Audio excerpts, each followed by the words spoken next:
welcome to Football 301. I am Nate Tice. Another fun show for you today on Football 301.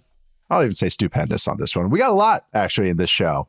Charles McDonald is going to join me, and we are going to talk about some breakout players. Some, you might have heard of, some mainstream ones, maybe some obscure hipster ones, maybe some trench guys that you can keep an eye on to maybe break out this year. Also going to do some preseason news, preseason kind of thoughts and observations. And also, I'm releasing a big board this week for the 2025 NFL draft, and let Charles kind of take a peek under the hood, and we're going to have some draft thoughts, some big board thoughts at the end of the show. But like I said, Mr. Forverts is joining me today. Charles McDonald, how you doing today, Chuck? I'm very excited for the show, by the way. So I'm sorry I kind of said your name before you introducing you, but thank you for joining me today. How you doing? I'm doing good. Doing good. It's about 65 degrees today in New York City. So crisp. Crisp. It felt good. I was going to get a haircut this morning. I walked out the door and I was like, ooh, that was nice. That was nice. Glass. Right. It didn't feel like, like the devil's is just sitting on your face as soon as you walk outside. It felt like a normal day. It felt good. Yeah.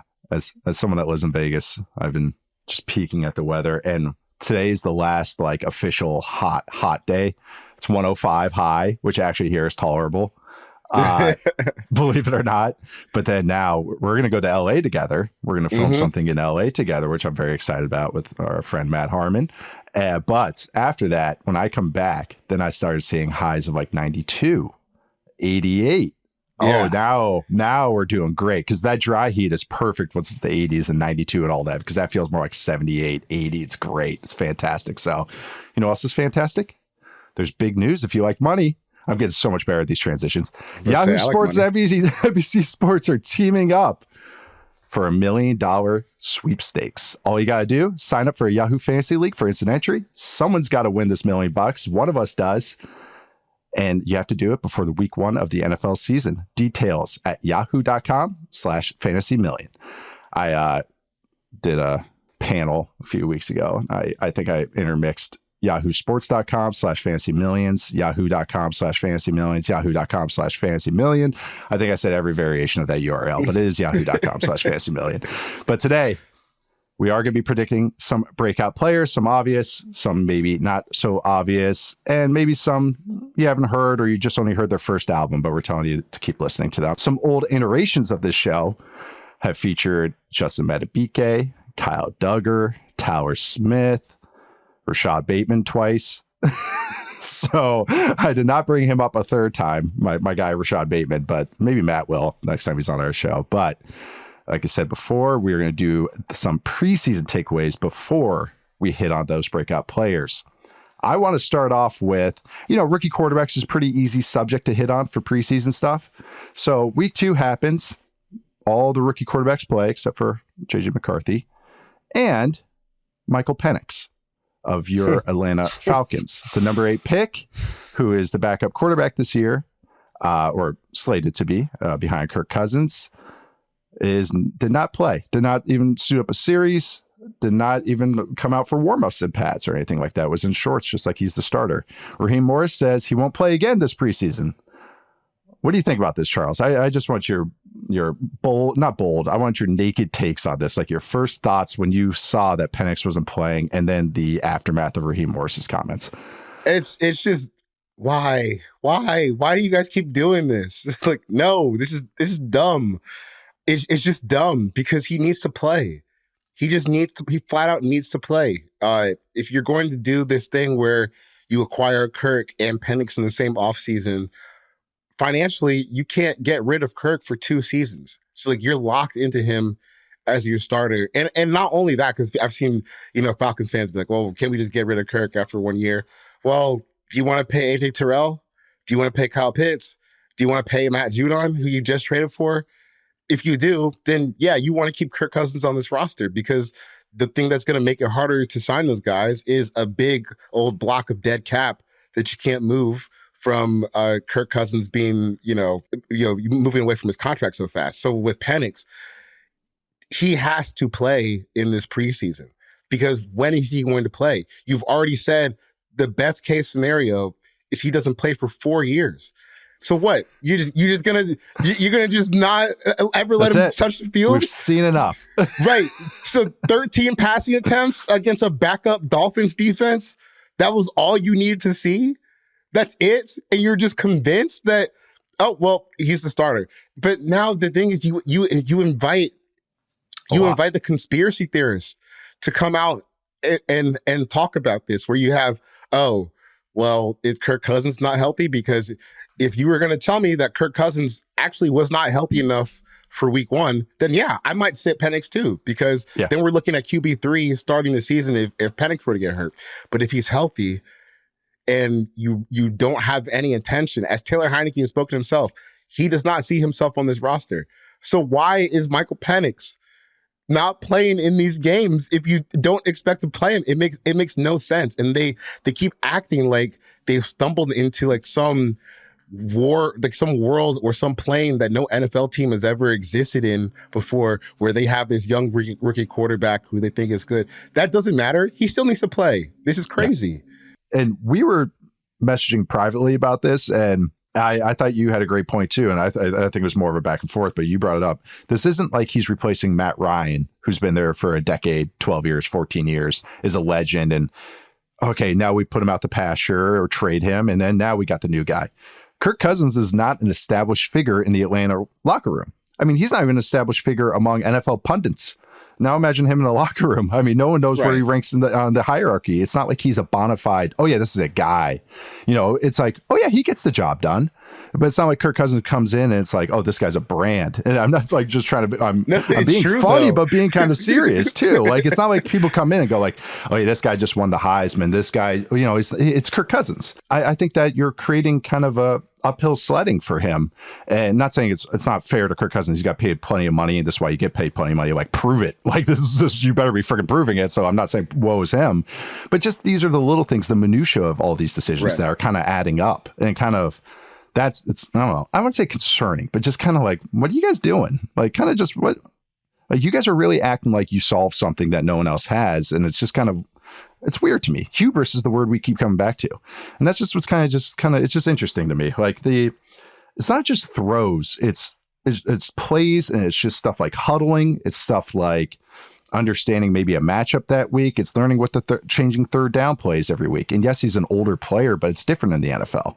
I always come back to this during the college or during the draft season when people go, oh, he played against, you know, NFL corners or NFL defenses. It's like, no, those are SEC defenses. Yes. With maybe 2 NFL players. Like, we say those guys are NFL players, but only like 2 will stick. Well, guess how many of these guys are sticking? A lot of them. And so it just doesn't add up. It's just weird. And the injury stuff too, people go, well, he has an injury history. We don't want to get him hurt. Why draft him 8? You know, they have to play 17 games. Like, if you're scared about one half of a preseason, 1 quarter, 2 series. Yeah, it's just, it's weird. So it's a strange thing. First, I think the Kirk Cousins thing, like, dude, nobody in Atlanta gives a crap about Kirk Cousins. He hasn't played a down. So when you do this, all you do is invite people to just not believe in Kirk Cousins, which people are kind of inclined to do anyways. The second point with Penix and like, oh, he threw against NFL corners. You look at, let's say the best team that Nick Saban ever had at Alabama. Let's call it like a mid-2010s Alabama team. Yeah. And you take the whole roster from freshmen through seniors. You have what, 25 NFL players on there over the course of like 3-year period? You know, it's a lot more than 25, 53. Okay. So you're just not playing, and not the same 25 game. Pro Bowlers. Right. Like, you know, maybe a half dozen, you know, don't get me wrong, probably 10 maybe in that group, but you know, not all of them. Yeah. Most of them are just going to be like practice squad guys or like, you know, bottom of the roster guys. Something like that. It's bad. It's bad. It is. Yeah. I mean, we'll just kick it to the other QBs because, like, what I actually just wanted to see more of Penix because I actually liked some of the things he did in the first game, and I was like, okay, cool. He had a nice throw over the middle, which is a big concern of mine of his, and I was like, okay, good. It's cool to see him progress through some things, but you just wanted maybe I've seen other people go like, hey, they don't care about you getting examples for your takes. It's like, it's not that. I'm just trying to understand the process here. I'm just trying to figure this out because you look at every other quarterback, rookie quarterback, I should say, they all played. Caleb Williams played almost essentially a whole half. Jayden Daniels played a decent amount. Drake Maye played a good amount. Bo Nix played a good amount, started. Well, 3 of these guys started, and then Maye played a good amount too. But yeah, I mean, going with Caleb, I'll just move away from Penix because he didn't play. But Caleb Williams, fun stuff. I thought he got off to a slow start, but then you could see the cool stuff with him, the accuracy, the throwing out structure. I mean, the red zone sequence was insane. Some negatives were, once in a while he'll turn down some stuff over the middle. Like he'll progress and he feels like he can't get to 3, and that's like even the break contain play they threw to Roman Dunze, that was awesome. Enough people tweeted it that I didn't, but it honestly looked like the bullet from Wanted. Did you ever see that movie? No, like where I know what you're talking about. Like the curve of the bullet.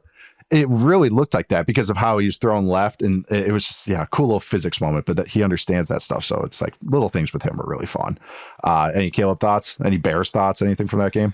I thought what was interesting was I think you have to take the whole the throw within the context of like what else happens in that game. But I still think that it's also encouraging because you're going to run into spots where Caleb's a rookie and Roma Dunes is a rookie and they're still, kind of building up this offensive line where you have moments where it starts to sputter and it doesn't look clean every single play. But the thing is, like, you can get out of it because Caleb can do that. He can go throw a 50-yard dime running on the wrong side. And, he's capable of doing something like that, like maybe once or twice a game. So as you try to get used to the NFL and try to get used to, the rigors of being a professional football player, like the plays that can get you back on schedule when you're way off schedule, which is kind of how they started that game. But all of a sudden, here comes the 50-yard pass. I think that was really encouraging because you're still going to need those plays. Because I don't. As good as Caleb is, look, it's not fair to just come out and say, yeah, he's going to come out and be like top 5 in success rate, and they're going to be moving the ball. Right. No, there's going to be some bad moments. Yeah, there's going to be some really, really bad moments. Yep. But the fact is, he can still go put it on the money 50 yards down the field. And we saw the stuff in the Bills game. So, like, that playmaking ability, I think, the fact that it keeps coming up is really, really encouraging. You want flashes that they can move the needle, which that play was. And then you want, of course, I know this sounds obvious, but just kind of spelling it out. It doesn't have to be the entire game. You just want stretches of consistency. It doesn't have to be an entire game. Doesn't even have to be an entire half. Just every game. Oh, there's 2 good series. Okay. Where it looks real. It looks like, okay, this is sustainable offense. I would say ecosystem, but that's a good word for it too. When looking at it, this was the other kind of tidbit with it all. I thought that was a great point by you. There's going to be some bad games where he's going to have 2 picks, a fumble where he tries to do too much, and several sacks. The interior of the offensive line, namely the center and the right guard, I'm still a little antsy about. Jenkins looks great at left guard. Yeah. He just has to be healthy.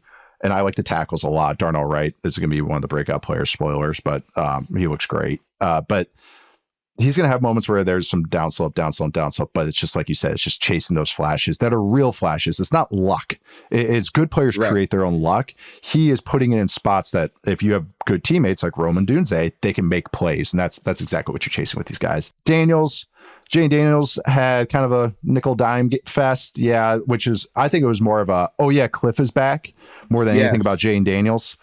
We saw the stats out there. Terry McLaurin's lined up on the left, I think 26 out of 27 snaps so far in the preseason. That's what Cliff is, the only guy that will do left and right only receiver splits. It took like forever for him to move DeAndre Hopkins into the slot, and also there was like a revelation in their offense. This is why I get concerned about Cliff, guys. Not a ton of motion. Like a lot of 3x1 sets with ISO routes, and Jayden Daniels can pepper the hell out of those stop routes and hitch routes. Like that's where he shines, is those placing those accuracy, pinning the ball on the chest. That's where he shined. There's just a lot of stuff to the outside. Didn't really get to see much where I'm still the negatives of him. I'm still waiting for him to kind of like prove me wrong on, but that got plenty of snaps in the regular season to see that. Our friend Steven Ruiz sent us a stat. I think for Jayden's first down throws, he had negative, average depth of target. Yes, which is like because I know Commanders fans have gotten angry with us, but like I really don't have an issue with Jayden Daniels. I don't either. Like I think when you watch even this weekend, you go back and you watch like all the 1 million like hitches and curls and like short comeback routes that he's throwing, they're all like on the money, you know, Perfect. and they're all perfect, like where they need to be. They're coming out on time. Yep. But dude, like Cliff, at some point you're gonna have to ask him to do a lot more, or else you're gonna be scoring like 10 points a game.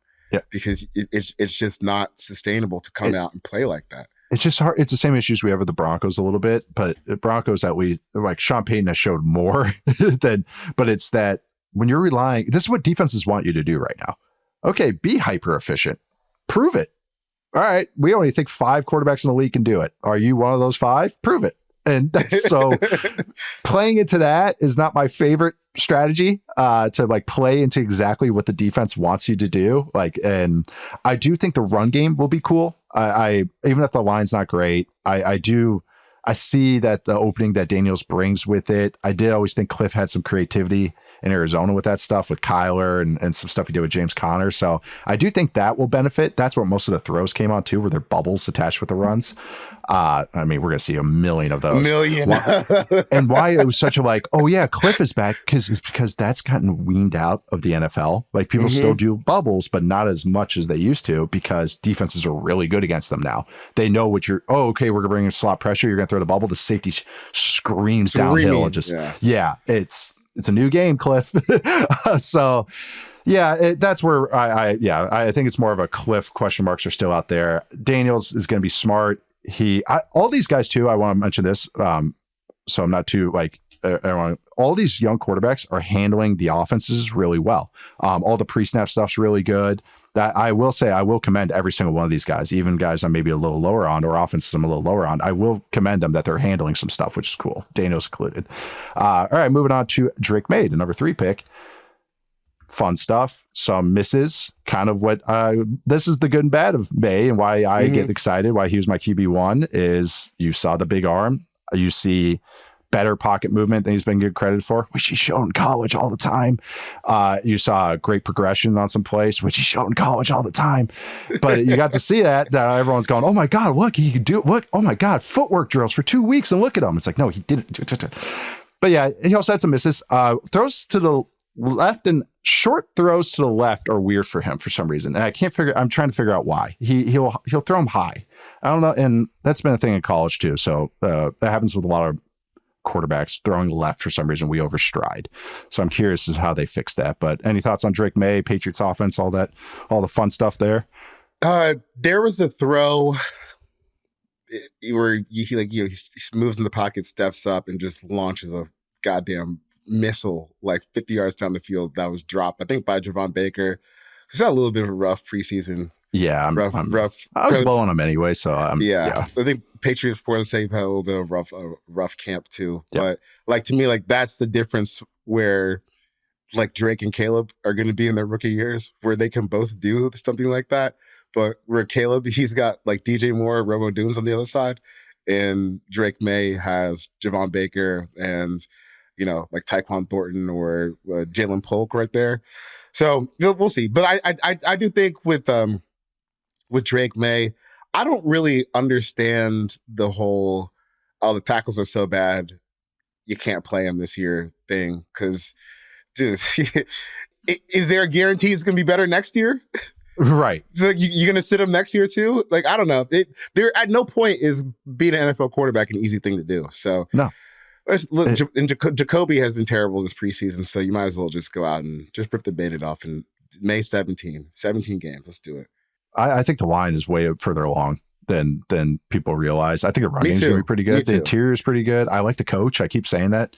Yeah, Scott Peters, who again is a Callahan guy. And yeah, I think that's the thing. I think the baseline's a little higher than people are making them out to be, even if it's not great. Like they do need another receiver. They do need another offensive lineman. But I do think they have some more B- and okayness around them, and Maye can handle it a little better, and that's why I is a little more mature than I think this wild horse that everyone thinks he is. And you did see a moment where the wild horse almost came out. It was an empty play, and he starts scrambling, And then the running back is split out wide, like looks at him, but then turns upfield because he thinks he's scrambling, and Maye looked to throw all the way across field. Like you could see it come, like he had one of those cycle where that kind of nut job came out of him. And then he's like, okay, I'll save it for the regular season because just get ready. He's pretty wacko as a player and it's pretty fun. So we'll see how it goes. Also, you mentioned, Roman Duze, DJ Moore. We didn't talk about the growth of Keenan Allen. I love Keenan Allen, but yeah, and it also was a great reminder that no one watches the Chargers because I think that everyone just saw the stats, but they don't realize how he got those numbers. Old man ball. Stephen Ruiz, Seger mentioned this show. He compared it to Sharif Abdul-Rahim. Sharif Abdul-Rahim, the old basketball player for the Hawks, where he said it was like a bad team where he was getting just empty calorie stats. And I was like, that's a great comparison. But yeah, so I think there's a reminder. Jahan Dotson for the Commanders is also on the, like, seems like he's in the doghouse. And I've heard it's just more of an effort and details thing. But there's a player for the Nets right now, Cam Thomas, who is just the Nets are terrible, right? Because they've traded away, they failed with the Kevin Durant, Kyrie, James Harden thing. He will have these nights where he'll score like 45 points, 1 rebound, 0 assists. Oh yeah, and it's the classic. Hey, somebody on this team has to score something. It might not be good, but it's going to be me. And that's what Keenan Allen was last year. Looking around me, right? No, funnel these targets my way. Gerald Everett, really? Yeah. You seen Johnson? Have you seen QJ run routes? Yeah, I got it. Last one, Bo Nix, who is kind of a permanent chapter on every show for the last couple of weeks. A lot more of the same, a lot more of the nickel dime. I would say he had the one in-breaker throw from a pretty clean pocket and a pretty wide open guy, but good thrower on the move.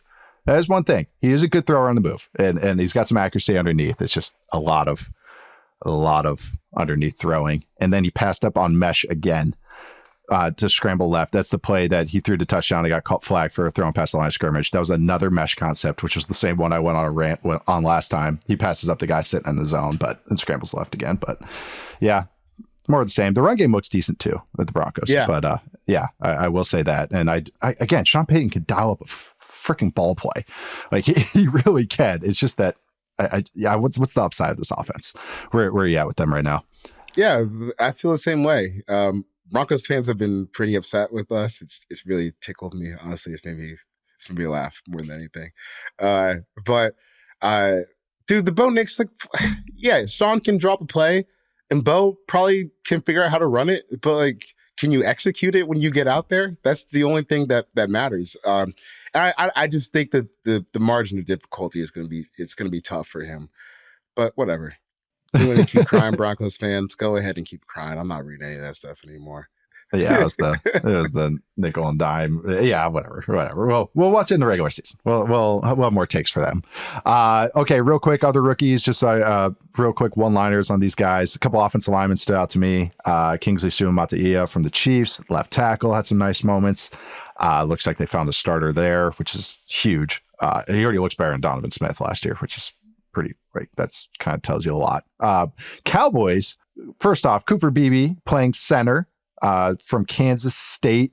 My nickname for him was SpongeBob SquarePants because he's like built like a box and he's got tiny little arms, but he's a fun player. He's smart. And he had some nice moments in the preseason. Looks solid. That's where he looks like he's going to be a nice solid starter for them, but that's huge. And then Tyler Guyton, who I was a little lower on the consensus, I still saw as maybe a early second rounder, looks okay. Which is actually looks good at times. I would not say there's been a lot of clips of like him looking amazing. He's going against like the 5th string Rams edge outside linebacker, undrafted free agent. So hold your horses a little bit, but I will say he does look a little further along. Tyler Nubin, safety from Giants, had some nice moments as well. And then Brian Thomas Jr., receiver for the Jags, is really rapidly ascending, which is pretty cool. We hit on him a little bit earlier. Any other rookies or any thoughts on these guys? I'm pumped for Beebe because I was a big fan of him coming out of Kansas State. It was like because he was weird because they would ask him to do so much within the course of one game. Like it was one game I think I was watching against like Iowa State or something like that. It's all nameless Big 12 school. Big 12. Big 12 school. But Big 12 with a 3 down front and everybody plays the same defense. Everyone runs the same offense in the Big 12. It's hilarious. Within the same game, though, he played left tackle, and right guard. And I was like, what the hell is going on here? But he actually like looked comfortable at all 3 spots. So I was like, okay, you're probably an interior guy because, you know, not he was really an outlier. Right. His arms were truly like an outlier. Like I think Dane Brugler found the stat on it. It was like he would have the second shortest arms for a center and the shortest arms for a guard, like in the last decade or something like that. Yeah. But some of the second level stuff was nice. Like I thought he was a good athlete. He moves pretty well. So I'm interested to see how that turns out because I don't remember seeing him take snaps at Kansas State, but he played literally every position except for that one. Which is a good sign that he can handle center and everything. And that was kind of what Dane got to because I was like, oh, I look at him at a guard and Dane's like, he's going to be a center because he's just like, look at this outlier. Like he has to be. And I was like, oh, okay. Yeah, but everyone, it was one of those, once you watch him, everyone would kind of end up in the same spot, I felt like, with Cooper. Like no one was low on him. Everybody was just like, all right, how high would you take him? Like that's where I ended up. But I mean, credit to the Cowboys, man. I know we were a little lower on the offense and they know how to O-line scout. I know it's preseason, but it's like, these are encouraging signs. Like these are the flashes you want to see. That's like, it's not going to be great all the time. They're going to trust me, have some bad moments, but it's like this is better than what I thought they maybe had a month ago. All right, that will be it for the preseason's thoughts. Then we'll get to our breakout players after this quick break. All right, we are back with Football 301 breakout players. We're going to start with maybe some more obvious ones, maybe ones that are like, oh yeah, duh. You know, the former first round pick, maybe the fantasy darling. We have a couple defensive players in here, though. We'll start with a couple of those offensive players. Actually, I want to start with 2 players on your team. One is, I think, super obvious in Bijan Robinson, so I don't think we should even spend any time on that. But yeah, the other one, though, and this is kind of a segue to get into the subsection of this, but that is Drake London. Charles, where do you stand as a Falcons fan with Drake London right now? A reminder, first receiver taken in a pretty good receiver class. Yeah. Hasn't broken 1,000 yards yet, I don't believe. It's gotten close, but hasn't. He's sniffed it. But we're having him as a breakout player, and that is why, Mr. Verts. He's really good. Like he's really, really, really, really good. He's really good. Yeah, I know he hasn't. You know, he hasn't had like the crazy statistical success, but when I watch him play, I still feel fine about the decision to take him at 8. For whatever reason, whether it's Ritter, whether it's Arthur Smith, whether it's Mariota, it just hasn't quite clicked for him, like as far as stats wise goes. But man, look, when you watch him play, he is insanely talented, especially when it comes to you know, what we've been talking about, like dunking on defensive backs. Yeah. He's an absolute monster at the catch point. I think he gets open better than people realize too. He's pretty good with the ball in his hands. Like I think he's a pretty complete receiver. Just the opportunities haven't quite been there for him yet. So I think this year with Kirk, I'm expecting this to be a pretty big season for Drake London. Just because you're getting a level of competency that you haven't had before. And I would say that this goes for Kyle Pitts too. I mean, the one time Kyle Pitts had a quarterback that kind of knew what was really going on out there with Matt Ryan. His last year in Atlanta, he went for over 1,000 yards as a rookie tight end, which is something that's pretty rare. So that's pretty rare. Yeah, pretty rare. I think that this is a good spot for Drake London. I think he's going to show a lot of people why he was still a top 10 pick, and I'm still all the way in on this one. I'm full-throated on this one. Drake London. It's just I loved him in that coming out of college. I think now what this offense can do, they say that he's the Z as opposed to the X, which is Darnell Mooney, which is a thought for a later time. But with London there, that means he's moving around. He can be a jet motion guy. He was really good as an underneath guy in college, taking like flats and bubbles and jet, not kind of like jet sweep stuff, but like pitch stuff. And he's shown that as a pro so far, is that he can just bury guys. Like he makes a lot of guys miss after the snap or after he gets the catch through physicality and body control. It's just it's a great example of how guys win in different ways. Like, and he's a perfect example of that because it's not going to like juke a guy and make a highlight where he breaks a guy off, but he can throw a guy by over and over and get a couple simple 3, 4, 5 yards, hidden yards that the good receivers find. He's a first down machine. Like hyper efficient guy that this offense is going to pass a little more. And it's not an offense that I'm like, ooh, how's he going to fit in that? It's like, oh, this is perfect for him with, like you say, a quarterback improvement, everything. So big, I think Drake London here. And really, this is like a classic NFL thing, is the classic third year breakout receiver. So honestly, you could pick anyone from that class and you could go, yeah, that's my breakout candidate this year.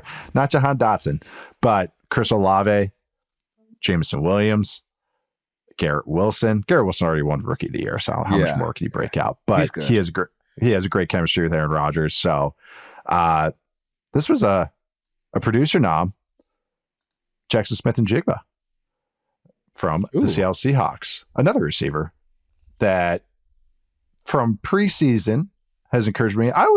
My comparison for him was Brandon Stokely.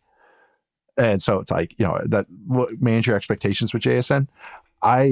Watching him in Grubb's offense has encouraged me a lot because he's buying into some of the dirty work stuff you have to do in that. And I think he's going to get peppered a little bit more like in that offense where he's going to be trying to think like a perfect comparison to that role. Maybe like the Jalen McMillan in that role where it's more of the slot intermediate guy, flats, do some dirty work stuff. And I think it's a much better fit. I don't even know your thoughts on Jaxon Smith-Njigba. I don't think we've ever had a conversation about him.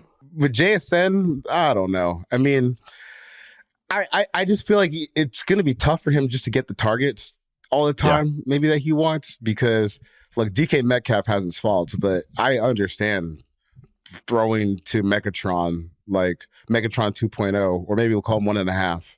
Because it's not 2.0. 0.8. Megatron 0.8. Yeah, I still get why he might throw to him like 15 times a game because he's huge and fast and he can get open. But JSN, I do really think that his skill set, like for this offense, should fit pretty seamlessly, right?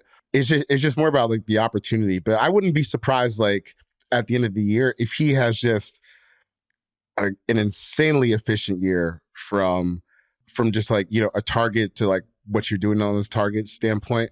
Maybe like not the whole volume, target kind of thing. First down per target, EPA per play, stuff like that. I think that he could rank pretty highly for them, but I think we're probably still like a year away from like him actually getting the heavy target load that he wants. But I still am excited to watch this because like if they can just block this year, like this should be a top 10 offense, like pretty easily, I would think. But like that's the one thing, because you got the receiver talent down. I think JSN it's the perfect trio of receivers as far as like skill sets bouncing off of each other. It's just just opportunity cost. I know I've talked about Grubb enough, the coordinator, but I'm liking what they're doing so far. It's some good stuff, and they got enough in between players that I'm really starting to come around. I think for the last month, you and I have both kind of just been like, oh, Seahawks, okay. This team overall, the offensive line, Christian Haynes looks like he's starting to really ramp up, their third round guard. The center, they're trying to figure out. They went and got Connor Williams because Oluwatimi, the guy they drafted from Michigan, was kind of iffy this preseason, which had me concerned as well. But everyone else, even though they've been playing backups, has looked okay. The tight ends make sense, even if Fant's been banged up. Farrell Brown's been blocking his ass off. AJ Barner's not bad, and of course the running back. So I don't know, this offense, everyone kind of slots in nicely. This could really make sense, and I'm excited to see Geno in it. And I think Geno and JSN are really going to benefit. But I like what you're saying, though. I think maybe it's a year away before we see that. Even 1,000-yard plus. I think it's more of a 900-yard, 800-yard, hyper-efficient season, third down monster kind of season, where he's more of the hyper super role player type. A guy I do think is going to have more of a statistical breakout season is Tre McBride, tight end for the Cardinals, because we have to keep mentioning the Cardinals on the show. The Tre McBride, though, I wrote about him. He was on the article. I think anyone kind of paying attention to fantasy, you might be circling him a little bit as well. But in real football terms, him and Kyler Murray are BFF, it seems like. I think even adding Marvin Harrison Jr. will only help McBride as he kind of becomes like a number 2 in the passing game. I think that's great. I think their skill sets align perfectly. McBride's a good route runner. He's got good speed, good hands. Like, this is a tight end that does well. So I think he's going to rapidly ascend this year with a full season of Kyler and the offense and everybody around the offense getting better. The other guy I had there as tight end was Jake Ferguson, Cowboys tight end. Kind of already quasi broke out last year, but I wanted to give him a little nod too because he's a good player, not just because he's a former Wisconsin Badger. Yeah, it's when I saw Jake Ferguson on here, I was like, the Cowboys are not as bad as it feels. I know. I'm coming They're around. Just not as bad as it feels. Defense looks sick, man. Zimmer dude, I'm already stoked. Defense looks great. And like if Guyton BB or Beeb or BB, whatever. SpongeBob. I can't stop calling him BB. I call him BB too, but I just I'm too far gone with that. Too far gone with that one. Yeah. But if those two guys are real, like this is a good offense. Yeah, I know.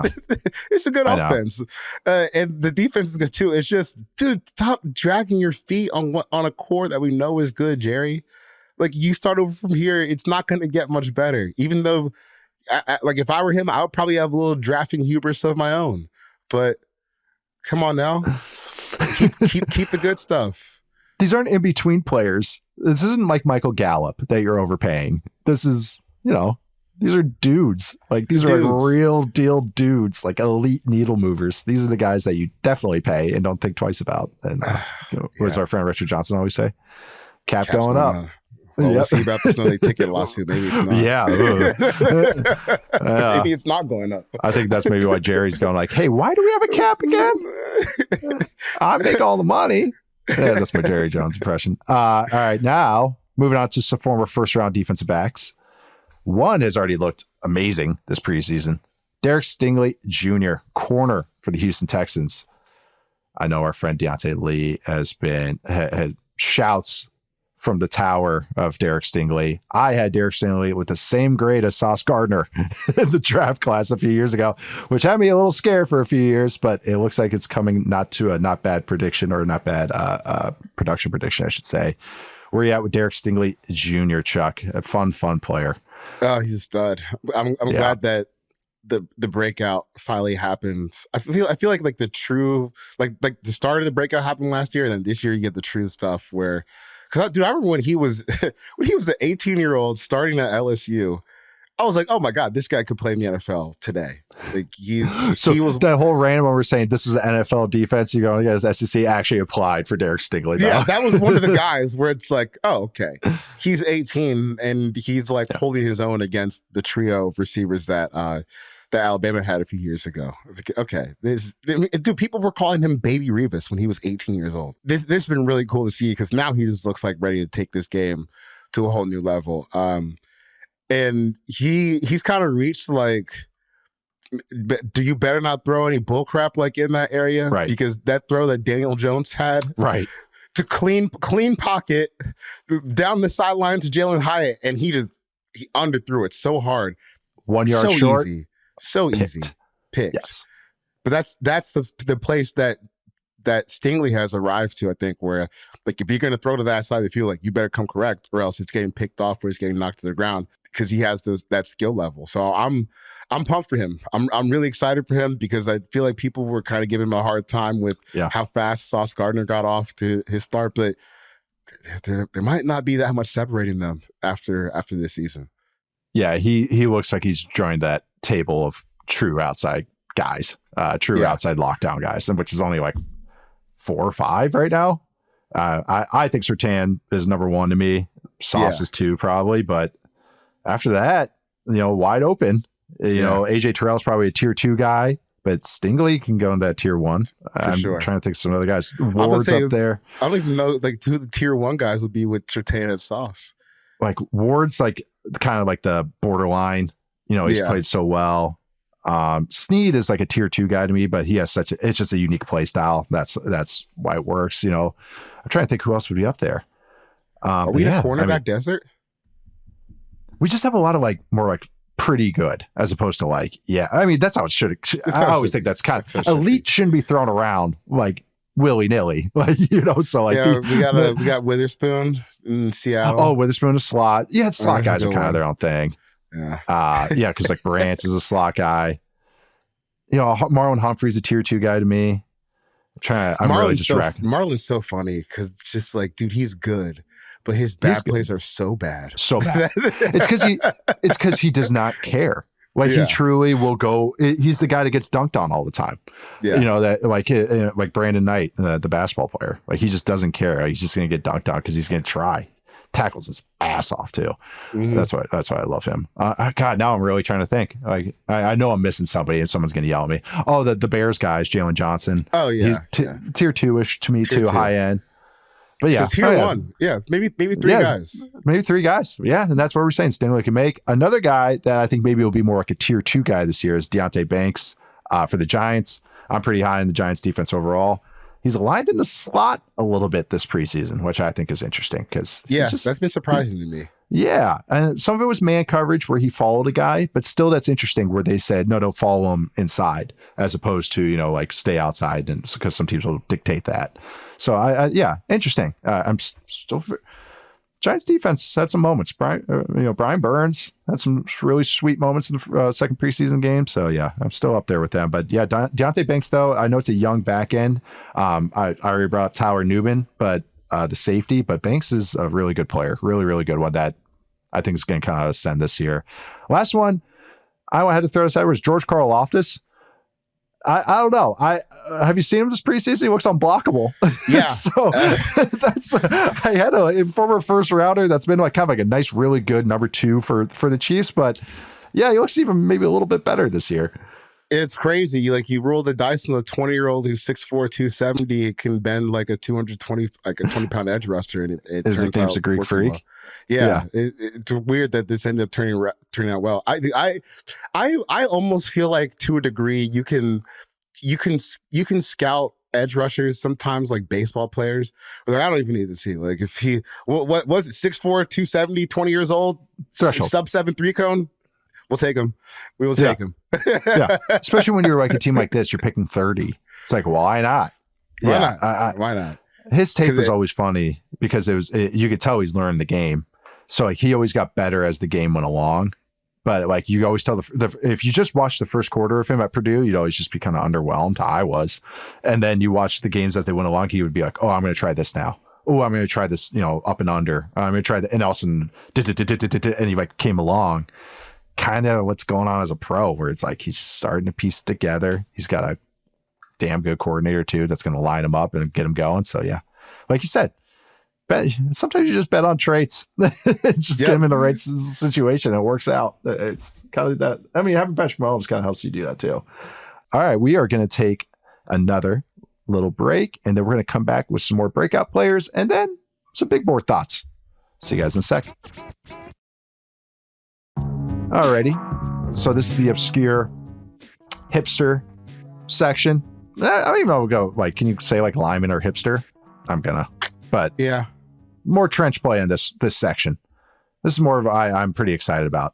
Well, no one cares about line play except for like us and a few other people. So yeah, I know. It's like Brandon Thorne. It's like, yeah, I know. It's just only a few of us now. I know. Even ones that used to say they are all over it, now they're ones just talk about quarterbacks and receiver releases. It's just, yeah, I know. It's so much more fun. So getting to the offensive tackles. Didn't really have a good interior offensive line candidate. From my article, I did Elijah Vera Tucker, and basically it came down to one sentence: just stay healthy. For the Jets. That was it. That's all there is to say about it. That's all I got. In my article, I had kind of a grab bag. So I had for the article I did for Yahoo, I self-imposed restrictions here.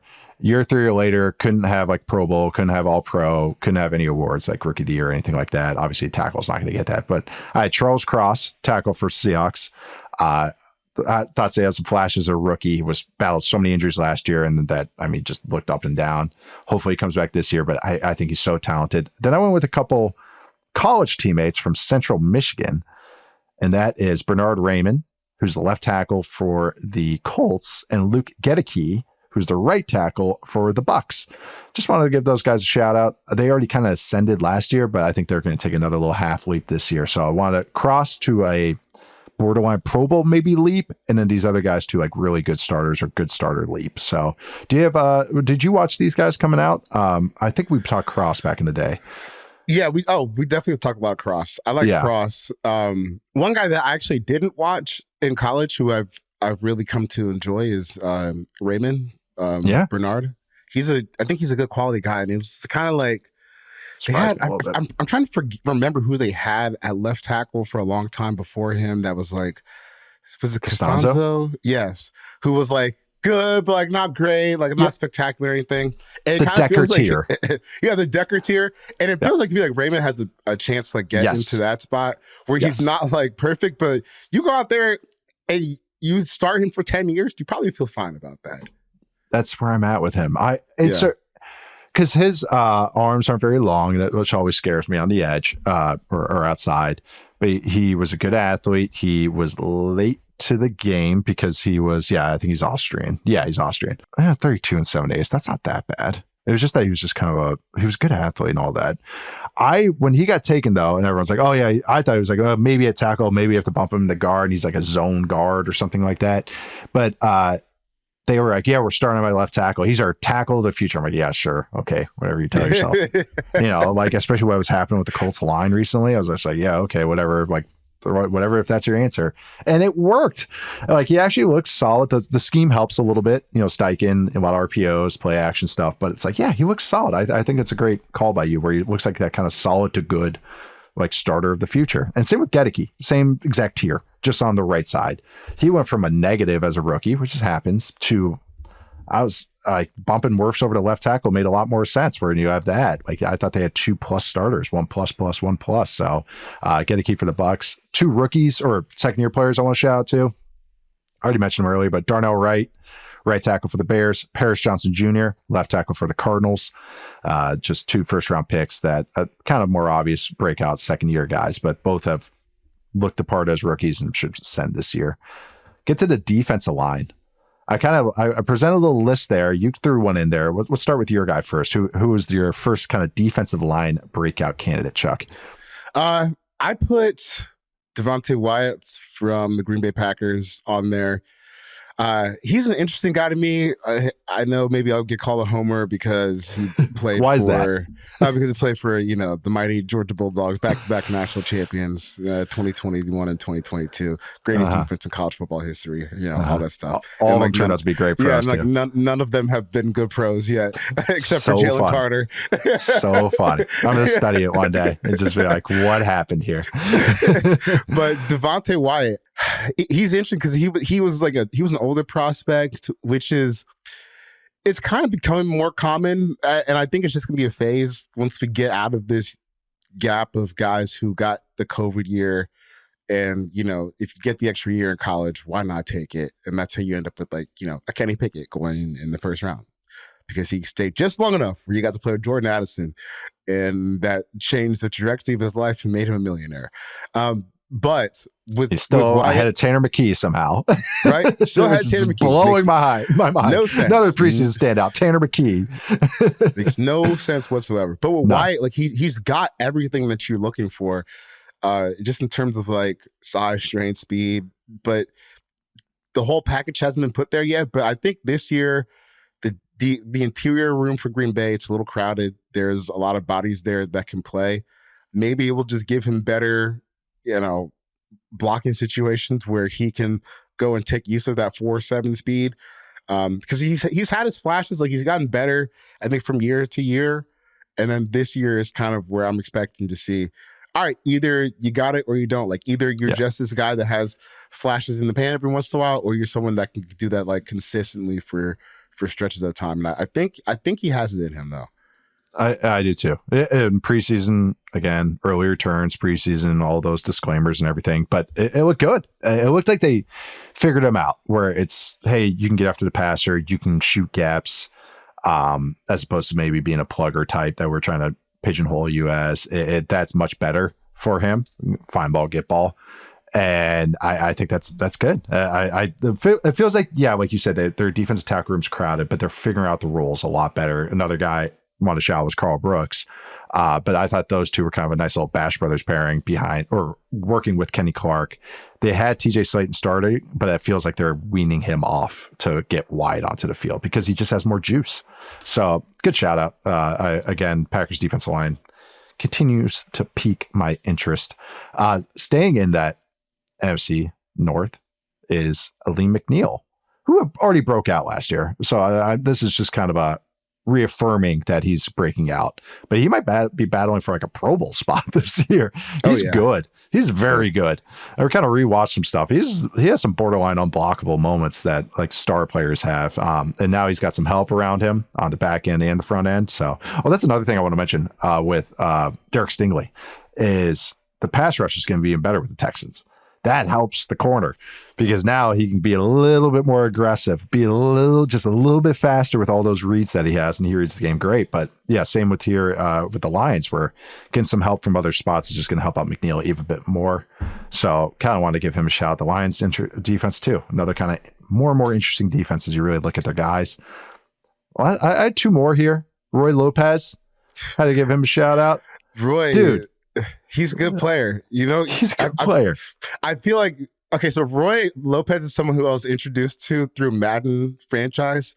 Because whenever I needed like a run stopping defensive tackle, I'll go sign Roy Lopez. And for whatever reason, like no matter what year it is, he's rated like 74.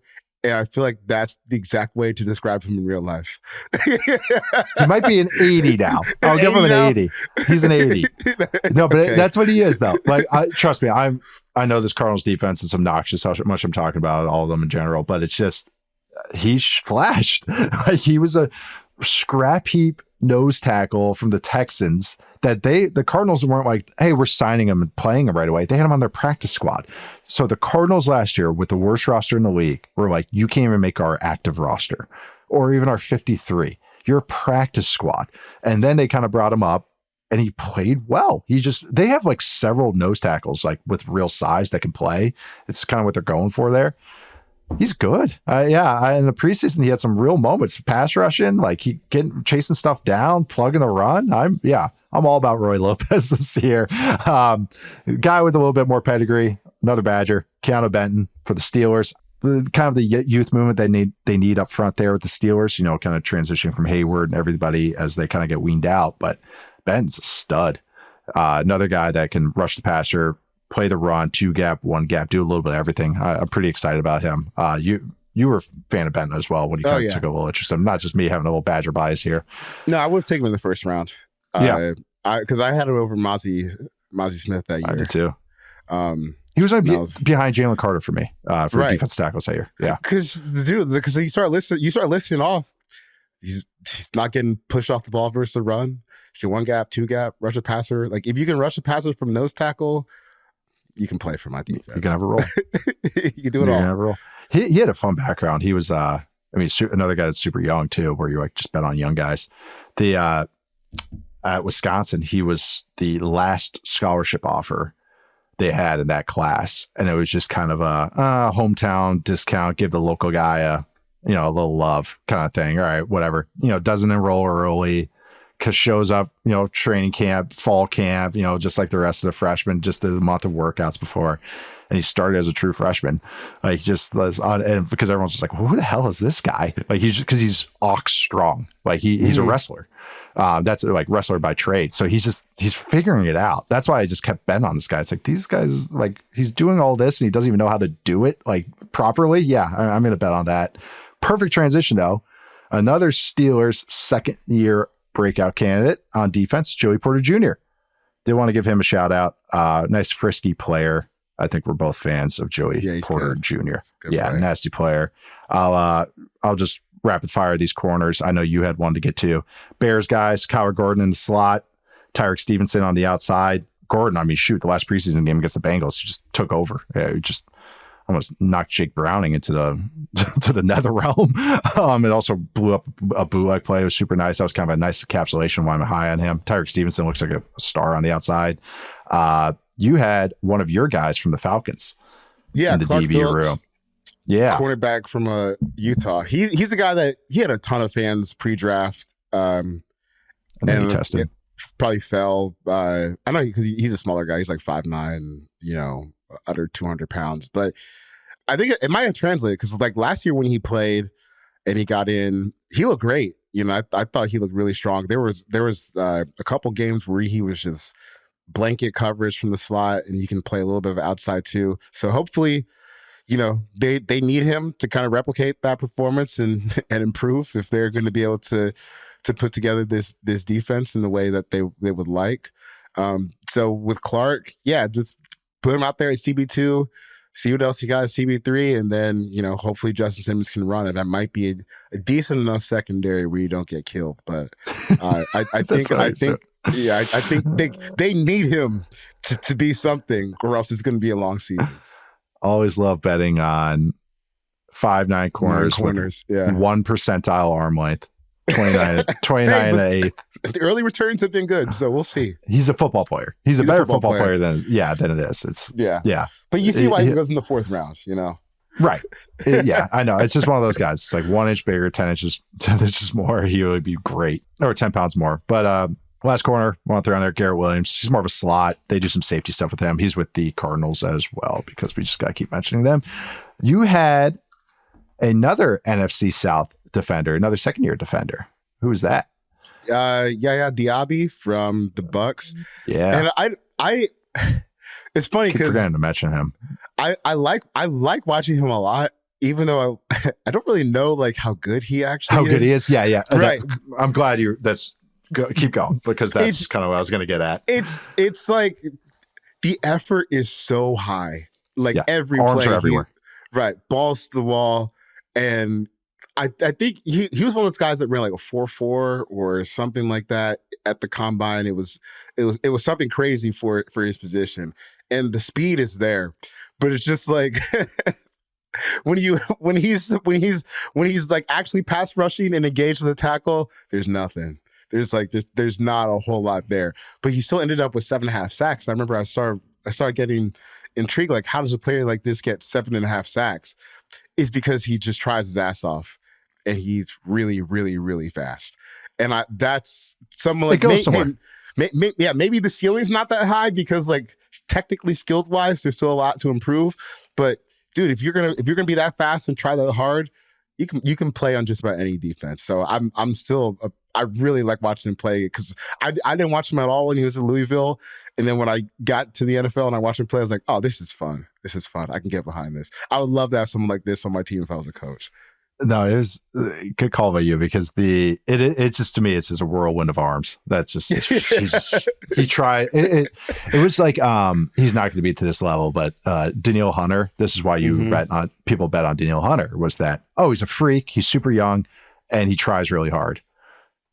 All right. Worst player profiles to bet on, than betting on freaks that try hard, but yeah, he's 6'3 and a quarter, almost 34-inch arms. But yeah, he ran a 4.51 and he had a 37-inch vert and a he's explosive as hell, dude. 10-foot broad. Yeah. So usually I look at broad jump and 3-cone for my edge rushers, and he 9 foot 9 inches for broad is what you want to clear, and he clears that, but he didn't do a 3-cone. None of these freaking guys do a 3-cone anymore, so I lose my threshold. That got me Max Crosby. Like, this is how you find guys, is just those mid-round guys right there. So I actually want to shout out Kalijah Kancey too. We've talked about it a little bit. Perfect pairing with Vita Vea when they go to 4-down stuff. True gap shooter, true home run hitter, strikeout guy at playing 3-tech, where he's getting a sack at TFL, or he is 5 gaps over because he got washed out of the play. Like, that's going to be his play style. That's how he's going to win. But I do think that this Bucs defense is going to be pretty feisty because of guys like this. Also want to shout out, just because maybe they're doing this, Davis Allen. I don't know if he's going to catch more than 400 yards this year, but Rams tight end from Clemson.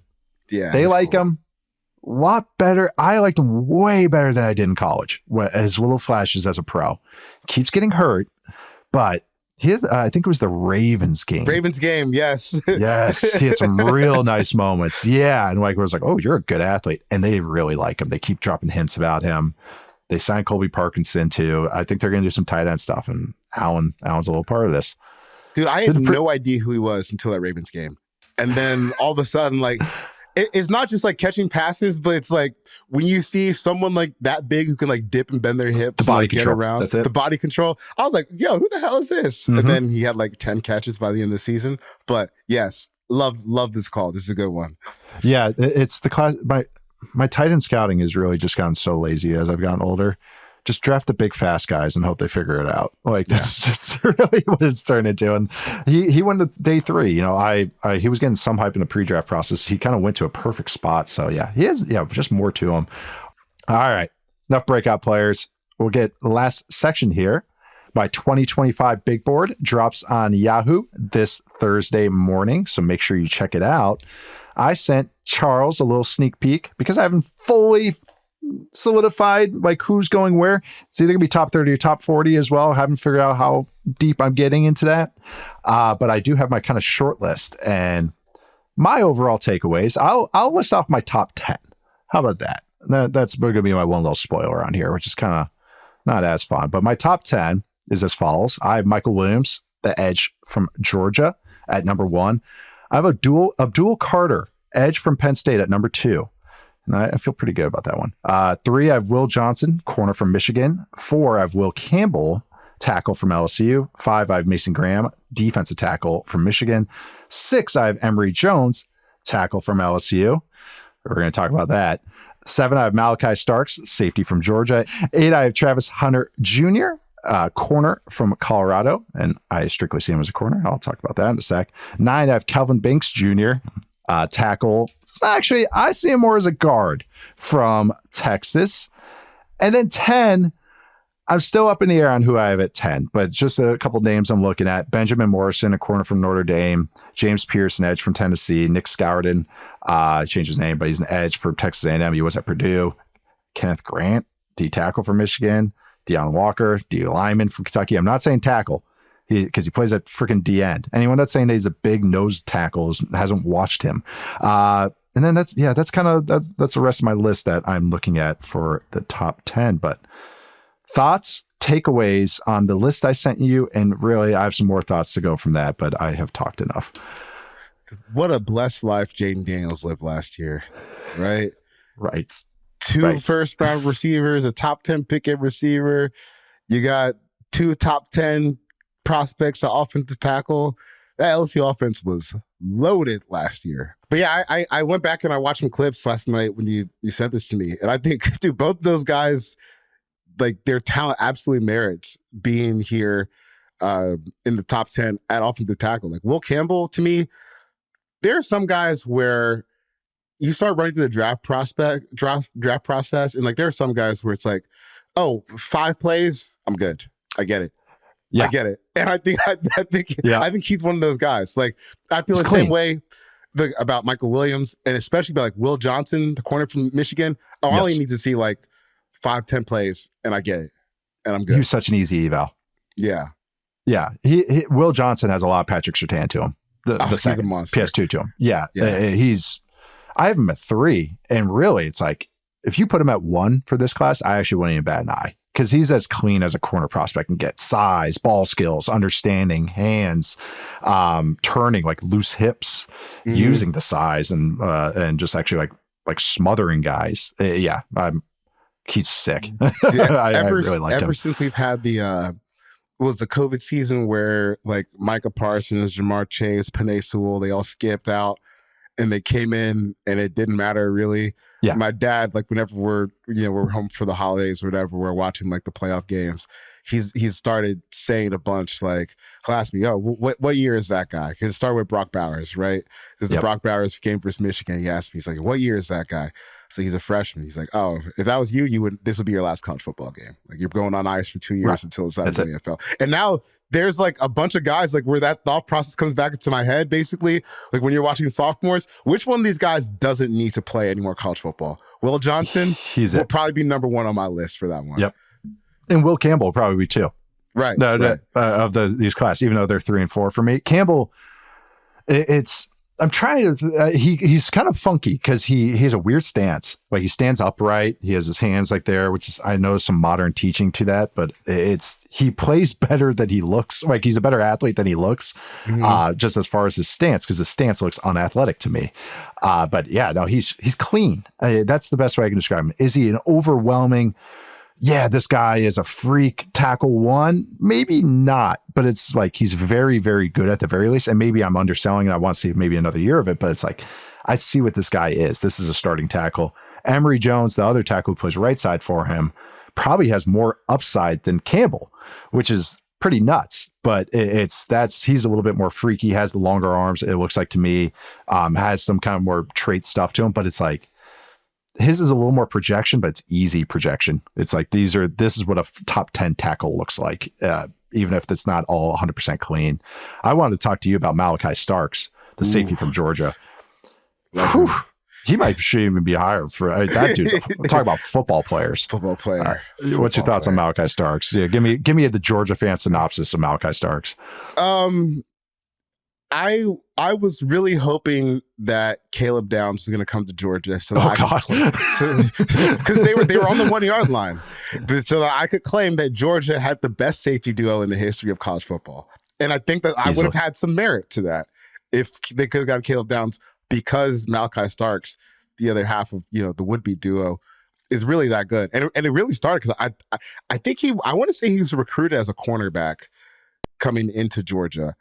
And the first game that they played against Oregon, his first game in college, he pulled off one of the craziest interceptions that I've seen over the past few years. And I was like, oh my God, who the hell is this guy? Then you go back, you see, 5-star, top 5 prospect in the country, blah, blah, blah, blah. And he plays just like it. Like, he looks like it's one of those no-brainer things where he can play in the box, he can play deep, he can play like linebacker occasionally, he can play outside corner occasionally, but he's like the linchpin in what Georgia wants to do defensively, because he does everything at such a high level. Like, again, he's one of those guys, I don't think you need to play, son, but I appreciate your service. Go Dogs. You said linchpin. I was going to say he's a keystone player. Like, he makes everything else work for them. And it's not one where it's like, oh, he's so smart, and that's why. It's like, no, he's a freak, and he's big, and he's like, you can play in like he's a truck. He's a modern defender. Like, he's a modern back end defender that can do a little bit of everything. So I love him. He was such a fun watch. So anyone that doesn't know who Caleb Downs is, he was the safety at Bama. He is Josh Downs' brother. Josh Downs is the slot receiver for the Colts, who played in North Carolina. So Caleb Downs was a safety for Bama. Anyone who saw him in the postseason against Michigan, he looks like the best player on the field as a true freshman playing safety. Had a bidding war, ends up transferring to Ohio State, and that's why I think Ohio State should be the easiest favorite, not just because of Downs, but because their defense has, 4 or 5 guys that could be first round consideration, and their offense has 4 or 5 guys that could be first round consideration. And they have depth, they have vets, they have young guys. Ohio State's my college football prediction for champion, which as a Wisconsin guy pains me, but it's just being real about it. I was about to say a guy that will be, I'm sure, very high on the big board. Number one for me already on 2026. Like, it's not a big list right now, but he's number one at safety. Caleb Downs. Dude, even just moving away from Ohio State's defense, like, you go to the offense, and I'm playing a ton of college football 25 and Quinshon Judkins. Like, there have been debates literally on like Reddit forums about is this player too overpowered, and that player is joining a backfield with Trayvon Henderson, who could have been a top 100 pick last year. Who's like a day 2 running back, right. And they're going with an offensive coordinator, Chip Kelly, who loves having 2 running backs and a quarterback that can run a little bit, even if he's not the greatest. And Chip cleared his schedule for this, right? He said, "Nope, I'm done with the head coaching duties. I just want to call plays. Give me a bunch of 99 overall guys again, a bunch of fast guys, and let's dial some stuff up again." And then I'm just going to call plays and go home, man. That's all I want to do. That's it. Yes. Dude, I saw him at the Kentucky Derby, and he looked giddy. But Judkins, he's the only running back I have a blue grade on right now, which to me means an easy top 20 guy, a lottery pick grade. And he is just so zero. I don't know what his long end speed is, like what his 5th and 6th gear is, but his acceleration from 0 to 4 and 0 to 5 is exceptional. Like, his patience to get through holes and burst through holes, and I call it tempoing runs. Like, he's so good at that, the feel, and then he can just get real quick. Like, he's going to be a doubles hitter, like, but just awesome at it. He's so good. The running back class is really good. I will say that. I also love the guy from Boise State, Ashton Genty from Boise State. He's really, really good. Ollie Gordon from Oklahoma State. I'm a little lower than other, but I still see him as a second rounder. And then there's like Devin Neal from Kansas, Amarian Hampton from North Carolina. There's some, Jaden Ott from Cal. There's some really, really good backs. But what else I wanted to say? Oh, yeah. Before we wrap this up, other overall takeaways just for everybody else, other positions. Awesome edge class, awesome defensive line class. Michael Williams and Michael Williams and Abdul Carter are both freaky freaks. Abdul Carter was he's gone through the Micah Parsons thing. He wears number 11. They had him an off-ball linebacker and rushed the passer a little bit. He was still productive when he did it. They're making him mostly just an edge player this year. This dude is a freak. Can bend, can spin, can single arm guys, offense tackles all the way back in the backfield. He's a monster on the inside when they had him rush on the inside. So this was a little bit of projection for me, but same with Michael Williams because Georgia just has 5 stars everywhere, so they rotate these guys. But when he's on the field, he looks like a dude. And it's different than Travon Walker from a few years ago with Trayvon because Trayvon is just a freak but doesn't know how to use it. Michael Williams knows how to use it. Like he is productive on those snaps. He knows he can line up inside. They're going to have him more outside this year, which is great for his projection. But this dude can line up inside and like take it to guards. He can 2-gap, 1-gap. He's got freaky traits. I'm super high on him. So I had 7 edge players in my top 30 short list, at least 7. And I had 10 defensive linemen and edge players in my top 30. So a third of these guys are defensive linemen or edges. And I'm not even stretching there. There might be even more that others are considering in there. Good corner and tackle class, QB receiver class. I had no Shadur in my top 30. Shadur Sanders from Colorado. Travis Hunter for me, I see as a corner. Twitchy, just gets it, just moves different. Receiver, I don't think he kind of gets receiver as well. Like he had a lot of botches, and that led to some sacks actually for Shadur Sanders. So that's why I see him as a corner. So thank you for letting me get my big board in. Thank you for everyone sticking us out. Breakout players. Chuck's about to fly to LA. I'm about to see him in a little bit. It'll be great. See you tomorrow. So that'll be awesome. I'm going to the Mariners game, Dodger Stadium. I'm pretty fired up. When's that? I'm a Mariners switcher. Wednesday night. They play tonight and Wednesday night. You want to go? I think I do. Okay. We'll talk about it. I got your number. A little rope kicking into it too. I've never been to Dodger Stadium, so I'm pretty. This is my first time to LA. That's right. Yeah. That makes sense though, because you've been East Coast basically your whole life. Yeah. I know LA and Texas are kind of the big areas. I've hit up LA more now because my wife's from Southern California too, but I also just work now. But Texas is another like big area. I haven't spent a lot of time in, but yeah, I'm kind of like that with LA. San Diego and Bay Area way more. All right, we're closing it out today. We'll be back on Thursday. We have that special in-studio show from LA, like we were just saying, with me and Charles and Matt. I am Nate Tice. You can find me at Nate_Tice on social media. That is Charles McDonald. You can find you where on social media, Charles? Find me on Twitter at 4verts. We'll be tweeting a lot about tacos this week, I'm sure. Oh, yeah. Let's do that. You just stumble into a great spot. But subscribe to us, pretty please. Follow us, rate us. Watch us on YouTube at Yahoo Sports' YouTube channel. You can also follow Yahoo Sports on Snapchat, too, if you're into that kind of thing. We will be doing a mailbag in the near future. I don't know how near, but in the future. So please send in your questions. You guys have been steadily sending in. We got a nice trickle going on right now, so it's pretty good. But football 301 mailbag at yahoosports.com is the email you can send it in. Those emails were great. Again, you can send in voice notes. So if you have a PC, there's a voice recorder, and you can just record something and send it on over. I'd love that. It's like sending like an electronic voicemail. It's great. But thanks to everybody behind the scenes, Brett, Stone, and Adi. You guys kill it.